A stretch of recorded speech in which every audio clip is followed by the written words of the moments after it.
I've noticed recently on Twitter that a lot of players have been voicing concerns about turf fields still being used today in the NFL. Players like Reggie Bush, Cooper Kupp, amongst a host of others, have taken to different social media platforms to voice these concerns. I've always been an advocate of natural grass due to the simple fact that I think it looks better.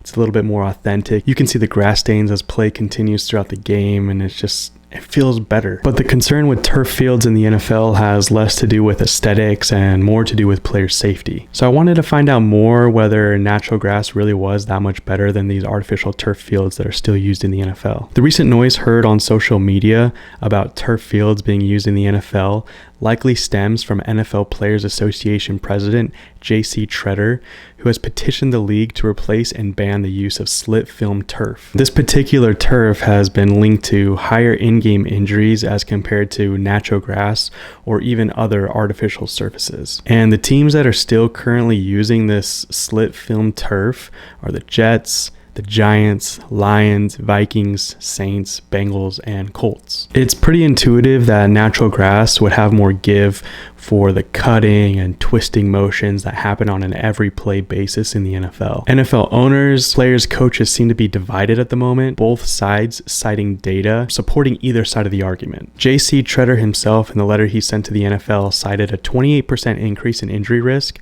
when playing on artificial turf. I couldn't find where he sourced that statistic from, but if it's true, that would be a substantial number considering the amount of injuries we already have in the game. And when looking closer, it does appear that the specifically mentioned slit film turf has been statistically more dangerous than any other synthetic turfs, of which there are many variations, as well as natural grass. ESPN's Kevin Schaefer did tweet about the NFL releasing some data to the public about the specific injuries, lower extremities, knee injuries on artificial turf and natural grass fields over the past 4 or 5 years. And the data does seem to indicate that, most notably in 2021, the difference between injuries on artificial turf and natural grass were pretty minuscule, 0.042 as compared to 0.041 on natural grass. However, we can see that over the past 3 years, the difference is there. And there were others that voiced concern about these statistics that were posted by the NFL, specifically Greg Van Roten here on Twitter, citing another statistic comparing different types of these artificial turfs that I mentioned, and this slit film type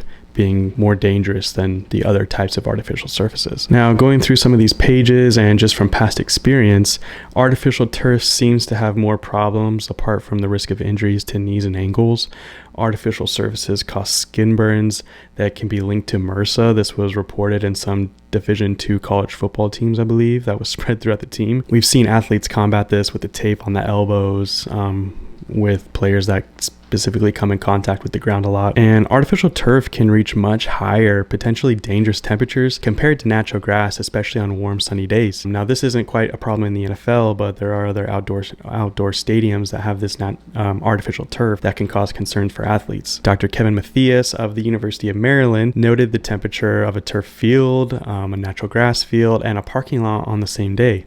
Turf field reached a high of 157 degrees Fahrenheit, the parking lot of 140 degrees Fahrenheit, and on the same day, natural grass as being only 94 degrees Fahrenheit. A similar test done at BYU tested different types of synthetic grass compared to natural grass, and the temperatures registering much, much lower than these artificial surfaces. The reason for this is the natural grass has moisture retained from the earth that is released and absorbed to keep the temperatures cool in these hot temperatures, whereas the infills for these natural grasses are most likely rubber or other plastic materials that absorb that heat and retain it for a lot longer. Now, it's no secret why NFL owners would prefer artificial turf over natural grass if possible. It has multi-use capabilities, easily maintained compared to grass, more controlled in severe weather, and just overall cost effectiveness. But I would argue that all of these factors cannot outweigh the overall safety of the players. And technology continues to advance with hybrid variations